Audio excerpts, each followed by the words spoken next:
સુરેન્દ્રનગર જિલ્લામાં હત્યા થવી, મારામારી થવી કે ખંડણી આપવી કે ખંડણી લેવી એ કોઈ નવી ઘટના નથી. કારણ કે સુરેન્દ્રનગર પોલીસ જાણે હાથ ઉપર હાથ રાખીને બેઠી હોય ને સબ સલામતીના દાવા કરી હોય. ત્યારે હવે ધાંગધ્રા તાલુકાના કુડા ગામમાં એક આધેડને ઘણના ઘા મારી અને મોતને ઘાટ ઉતાર્યો છે. વાત કરવામાં આવે તો કુડા ગામની અંદર કંકાવટી ગામના માવજીભાઈ નામના આધેડે એક ખેતર ભાગું વાવવા રાખ્યું હતું. આ ખેતર વાવવા રાખ્યા બાદ તે પરિવારજન સાથે આ ખેતરની અંદર વસવાટ કરતા હતા અને ખેત મજૂરી કરતા હતા. ત્યારે ખેતર માલિક અર્જુનભાઈએ ખેતરમાં આવી અને ઘઉં વાવણીમાં કેમ પાડી વાળ્યું નથી તેવી વાત કરી અને તેઓની સાથે ઝઘડો કર્યો હતો અને આ ઝઘડાએ ઉગ્ર સ્વરૂપ ધારણ કર્યું હતું. ત્યારે આ ખેતર માલિક જે અર્જુન છે આરોપી, તેણે પથ્થર તોડવાનો મોટો જે હથોડો આવે ઘણ, તેનાથી આ માવજીભાઈ ઉપર ઘાઘ માર્યા હતા અને માવજીભાઈના રામ રમાડી દીધા હતા અને તે ફરાર થયો હતો. ત્યારે પરિવારજનોની સામે જ હત્યા થતાં પરિવારજનો પણ સમજ થઈ ગયા હતા. પરંતુ હત્યા થતાં જ પોલીસ હરકતમાં આવી હતી અને ઘટના સ્થળે આવી હતી અને તપાસ આદરી હતી. પરંતુ હત્યા થતાં સમગ્ર પંથકમાં અરેરાટી વ્યાપી જવા પામી હતી. કારણ કે એક આધેડને હથોડાના ઘા મારીને મોતને ઘાટ ઉતારવામાં આવ્યો હતો. ત્યારે પોલીસે ઘટના સ્થળે પહોંચી અને તપાસ હાથ ધરી હતી અને અલગ અલગ ટીમો બનાવી અને હત્યારાને શોધવાના ચક્ર ગતિમાન કર્યા હતા. ત્યારે આ હત્યારો હળવદના જેગડવા ગામ પાસે સંતાય હોવાની બાતમી મળી હતી. ત્યારે આ હત્યારા અર્જુનને ઝડપી અને પોલીસ હવે ધાંગધ્રા લાવી છે અને પૂછપરછ કરી રહી છે. અને આજે ઘણના ઘા મારી અને હથોડો ક્યાં સંતાડ્યો છે અને આ હત્યા શા માટે કરી કે અન્ય કારણ હતું કે આ ઘઉંમાં જે પાણી વાળવાની વાત હતી તેની માટે હત્યા થઈ છે. પરંતુ આ આધેડની હત્યા થતાં સમગ્ર પંથકમાં અરેરાટી વ્યાપી જવા પામી હતી.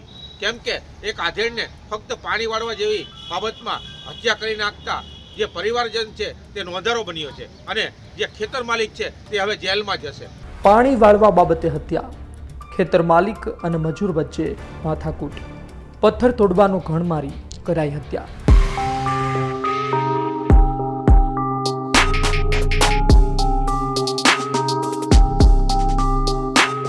ધ્રાંગધ્રા તાલુકાના કુડા ગામે અર્જુન કોળીની 25 વીઘાની જમીન છે, જે વાડી સ્વરૂપે છે.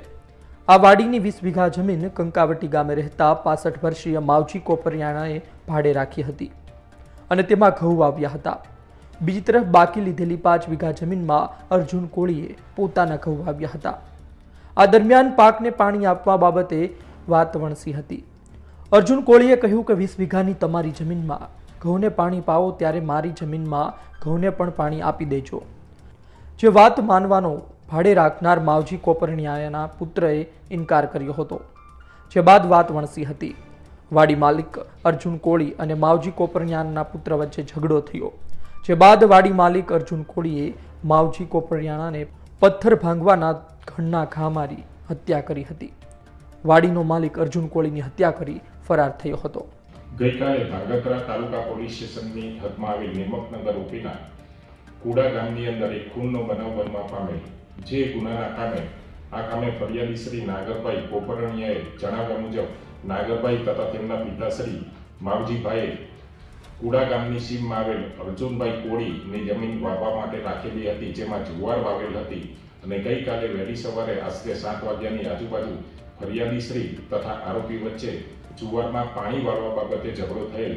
જે અનુસંધાને આ કામના આરોપીએ ફરિયાદી શ્રીને લોખંડની કોસ મારેલ તથા તેઓના પિતાશ્રીને પેટના ભાગે લોખંડનું ધણ મારેલ, જેથી સ્થળ ઉપર જ ફરિયાદી શ્રીના પિતાનું મૃત્યુ નીપજેલ અને તેઓને સારવાર અર્થે સિવિલ હોસ્પિટલ ધાંગધ્રા ખાતે લાવતા ડોક્ટરશ્રીએ તેઓને મૃત જાહેર કરેલ. આ કામના આરોપી અર્જુનભાઈ ગુનો કર્યા બાદ ભાગી ગયેલા હતા અને ટૂંક જ સમયગાળાની અંદર આ કામના આરોપીને પોલીસ દ્વારા રાઉન્ડઅપ કરવામાં આવેલ છે અને આગળની તપાસ ધાંગધ્રા તાલુકો પોલીસ સ્ટેશન ચલાવી રહી છે. સુરેન્દ્રનગરમાં હત્યા હવે સામાન્ય બનવા તરફ જઈ રહ્યું છે. જોવું રહ્યું સુરેન્દ્રનગરમાં કાયદો અને વ્યવસ્થાની સ્થિતિ ક્યારે મજબૂત બને છે. સાજિદ બેલીમનો અહેવાલ, ગુજરાત તક, સુરેન્દ્રનગર. પરંતુ આવી નાની બાબતમાં ઉશ્કેરાટમાં આવી હત્યા થતાં હવે પસ્તાવાનો વારો બંને તરફે આવ્યો છે. સાજિદ બેલીમ, ગુજરાત તક, સુરેન્દ્રનગર.